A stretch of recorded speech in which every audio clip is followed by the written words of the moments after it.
12월 11일 말씀과 함께하는 나니아 연대기 묵상 4자 마녀 그리고 5장. 오늘은 총정리하는 시간입니다. 지금까지 나니아 연대기를 함께 따라와 주셔서 저자 되시는 C.S. 루이스를 대신하여 감사드립니다. 자신이 설계한 집을 행복해하며 돌아다니는 아이들을 보는 기쁨이 건축 설계사의 큰 행복이겠죠. 아마도 지금 하늘에서 루이스 아저씨가 우리가 책을 읽고 따라오는 이 과정들을 흥분된 가운데 또 행복한 가운데 여정을 지나가는 걸 보고 기뻐하실 것을 생각하니까 저도 마음이 굉장히 벅차옵니다. 책을 어떻게 마무리할까 생각하다가 문득 나니아의 세계에 대해 저자에게 편지로 질문했던 꼬마 친구들의 편지가 생각났습니다. 그 편지들을 하나하나 모아놓은 내용이 답변을 하나하나 달아주었던 부분들이 루이스가 나니아의 아이들에게라고 책으로 이게 나오게 됐어요. 그 책의 그냥 일부분을 함께 살펴보면서 사자마녀 5장의 이야기를 좀 마무리하려고 합니다. 왜냐하면 궁금해했던 아이들이 궁금해하는 것도 우리가 동일하게 궁금했을 거거든요. 루이스가 나니아 아이들에게라는 책은요, 홍성사에서 만들었는데 홍성사는 C.S. 루이스의 책을 공식적으로 라이센스를 가지고 출판하는 곳입니다.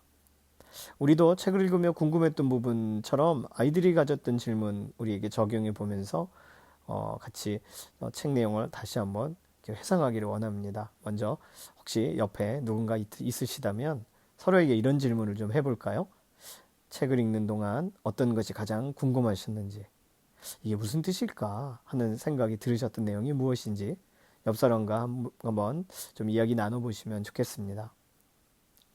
루이스가 나니아의 아이들에게 책에서는요, 140에서 141페이지에 있는 이 부분이 되게 중요합니다. 1960년 6월 8일 날 루이스가 패트리샤라는 7살 꼬마 숙녀의 편지를 받고 답장을 씁니다. 패트리샤가 여러 가지를 질문했던 것 같아요. 그 질문에 대한 답이라고 생각하시면 되겠어요. 사랑하는 패트리샤에게, 어떤 의미에서는 내가 한 말이 모두 맞는단다. 하지만 나는 단순히 진짜 기독교 이야기를 상징적으로 재현한 것이 아니야. 이렇게 한번 생각해 볼까? 나니아 같은 세상이 있고 그 세상도 구원이 필요하다. 하나님의 아들 또는 위대한 바다 황제의 아들이 우리 세상을 구원하러 오셨듯이 그 세상도 구원하러 오신다면 그 세상에서는 어떤 일이 벌어질까? 네가 생각한 것과 비슷한 점이 있긴 하지만 정확히 일치하지는 않는 또 다른 이야기는 뭘까? 이제부터 이야기하고 싶구나. 이런 식으로 글이 써 있어요. 첫 번째 질문에 답을 해줘요. 나니아란 하나님의 아들이 창조한 또 하나의 세계란다. 따라서 우리의 세계와는 똑같지가 않단다. 두 번째 질문에 대한 답이에요. 사과를 딴 제이디스는 아담처럼 불순종한 죄를 지은 것이야. 하지만 아담과는 상황이 달라. 제이디스는 사과를 먹기 전에 이미 아주 심하게 타락했어. 아담은 먹은 다음에 타락했잖아요. 그 차이점을 설명해 주는 거예요. 세 번째, 돌 탁자의 이야기를 보고 모세의 돌판을 떠올리는 건 아주 당연해. 잘 생각했어. 네 번째, 아슬란의 고난과 부활은 예수 그리스도께서 그 세상에 가셨다면 겪으셨을 그런 고난과 부활이라고 볼 수 있어. 우리 세상과 비슷하지만 또 아주 똑같지는 않는 내용이라고도 볼 수 있고. 다섯 번째, 에드먼드는 성경에 있는 그 가룟 유다처럼 밀고자가 되고 배신자야. 하지만 회개했고 용서받았다는 것이 그 가룟 유다와의 다른 점이야. 물론 유다도 회개했다면 당연히 용서받았겠지. 여섯 번째 질문에 대한 답은요. 그래, 나니아의 동쪽 끝에서 아슬란이 우리 세계에 알려진 그 그리스도처럼 나타났지. 요한복음의 끝부분에 나오는 양에 대한 이야기라거나 아니면 아침 식사 이야기 뭔지 아세요? 갈릴리 바닷가 호수 옆에 아침 식사. 자, 아시겠죠? 이런 것을 떠올리게 하는 거예요. 사라지셨다가 다시 나타나신다, 이런 얘기죠. 하지만 아슬란이 이렇게 말하지 않았니? 너희들이 이 나니아 세계에 대해 나를 알도록 허락받은 것은 너희 세계로 돌아갔을 때 나를 더 잘 알게 하기 위함이야. 이렇게 말했다는 거예요. 자, 일곱 번째, 물론 마지막 전투에 최후의 심판전에 등장하는 원숭이와 당나귀 퍼즐은 우리가 이 책 내용을 안 읽었죠. 이것은 우리 세계의 종말 전에 등장할 적그리스도와 비슷하단다. 이 친구가 성경도 알고 또 나니아 연대기의 책 전체적인 걸 읽으며 궁금했던 질문들을 했던 것 같아요. 로이스는 이 정도로만 간단하게 내용을 정리해 줍니다. 이젠 좀 명확해졌니? 나니아 연대기를 좋아한다니? 기쁘구나. 너의 잭으로부터. C.S. 루이스가 자기 자신을 쓰는 이름이 잭이죠. 이 나니아 연대기 책은요. 어린이들을 위해서 처음 쓴 그런 동화가 있었어요. 예전에 그 C.S. 루이스가 어렸을 때 그때 동화의 피터라는 이름은 생쥐 영웅의 이름이었다 그래요. 그리고 거기 이 나니아 연대기의 루시는 실제 루이스의 좋은 친구인 오웬 바필드의 동생의 이름이었다 그래요. 우리가 나니아 연대기 시작할 때 맨 처음에 옛날에 피터와 수잔과 에드먼드와 루시라는 네 아이가 있었다. 이런 문장으로 시작하는데 그 실제 루시라는 그 루이스의 친구의 동생에게 이 책을 실제로 헌정했다고 합니다. 그래서 책의 맨 앞에 머릿말이 이렇게 돼 있대요. 책을 구입하신 분은 읽으셨을 수도 있겠습니다. 사랑하는 루시, 이 이야기는 너를 위해 쓴 거야. 내가 이 이야기를 시작할 무렵에는 여자아이들이 책보다 더 빨리 자랄 줄은 미처 몰랐구나. 너는 이제 요정 이야기를 읽기에는 너무 나이를 먹어버렸고 이 책이 인쇄되어 책으로 나올 즈음에는 훨씬 더 나이가 들어있겠지.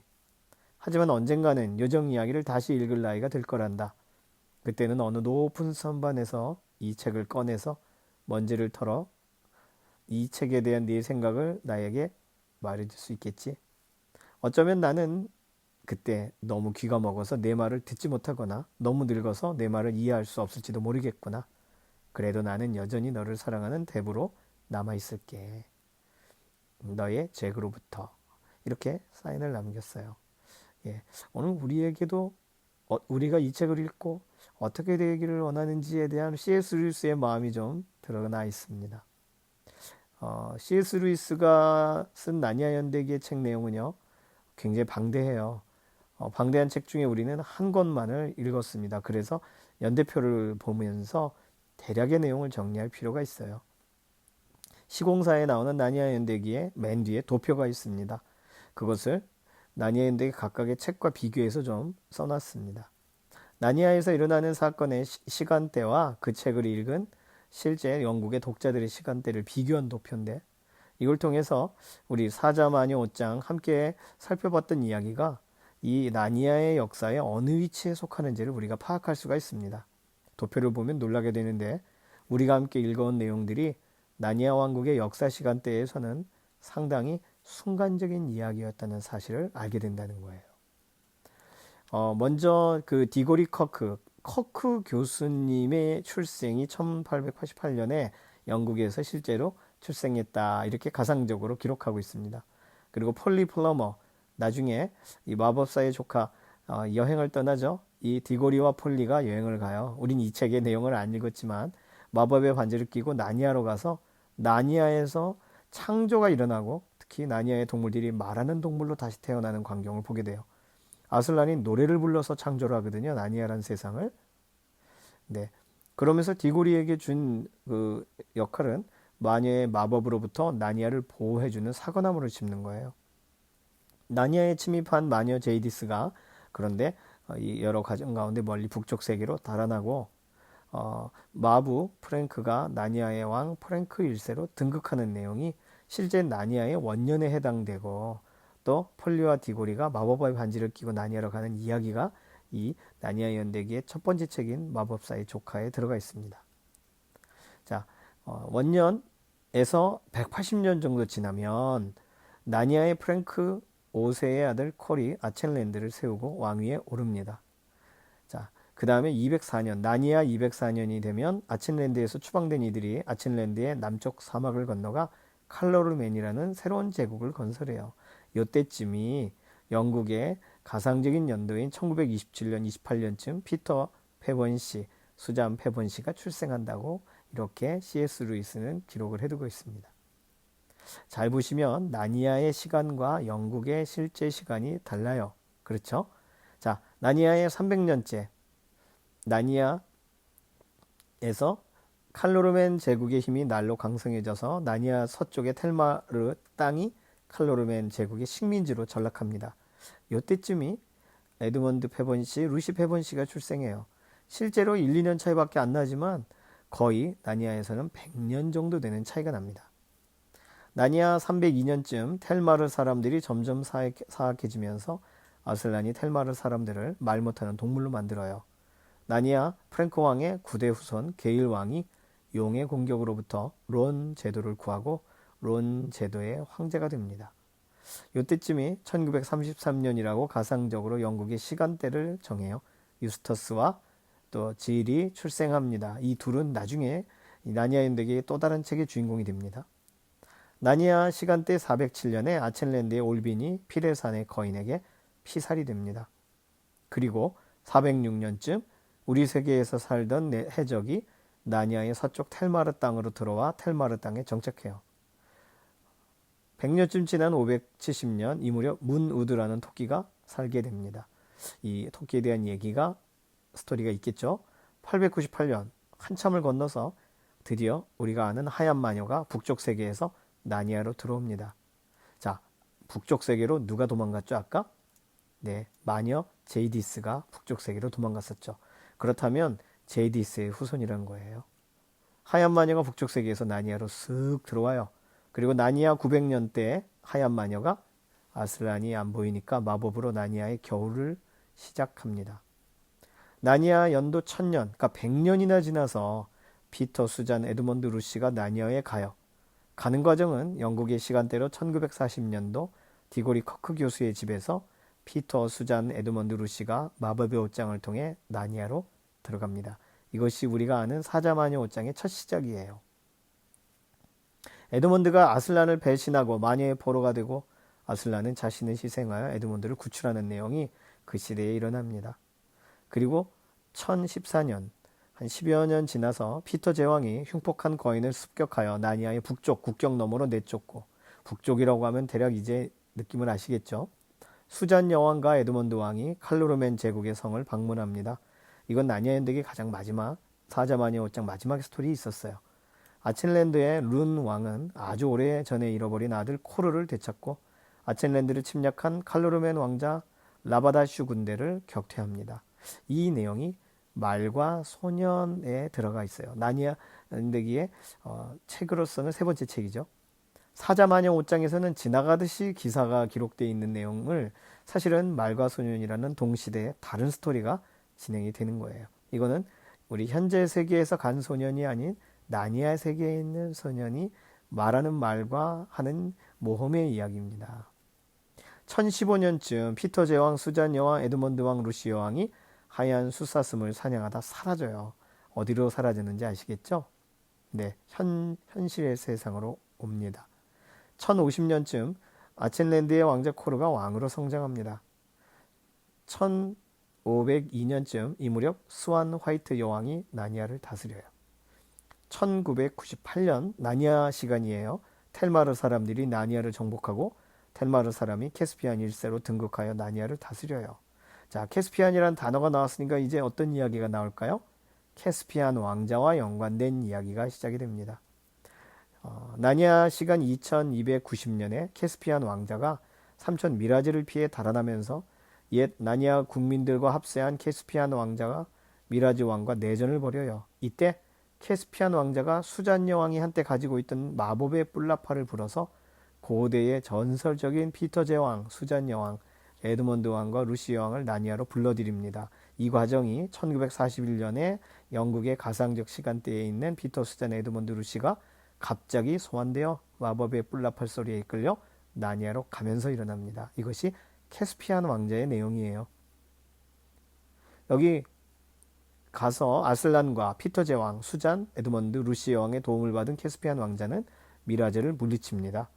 캐스피안 왕자가 나니아의 왕 캐스피안 10세가 되어요.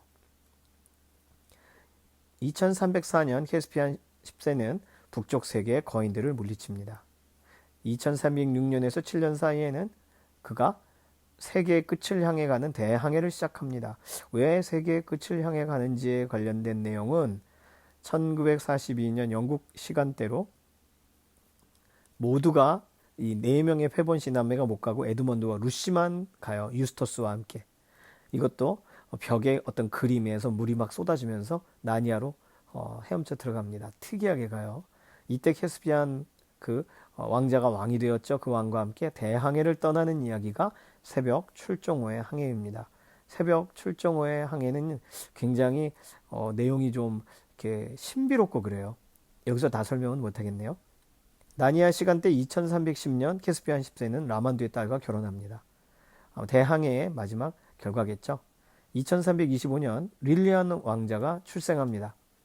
2345년 왕비가 뱀에 물려 죽고 릴리안 왕자가 나니아에서 사라집니다. 이 사건과 연관된 것이 이제 등장하는 은의자라는 책의 이야기예요. 2356년 유스터스와 질이 나니아에 나타나 위험에 처한 릴리안 왕자를 구출하고 캐스피안 10세가 죽습니다.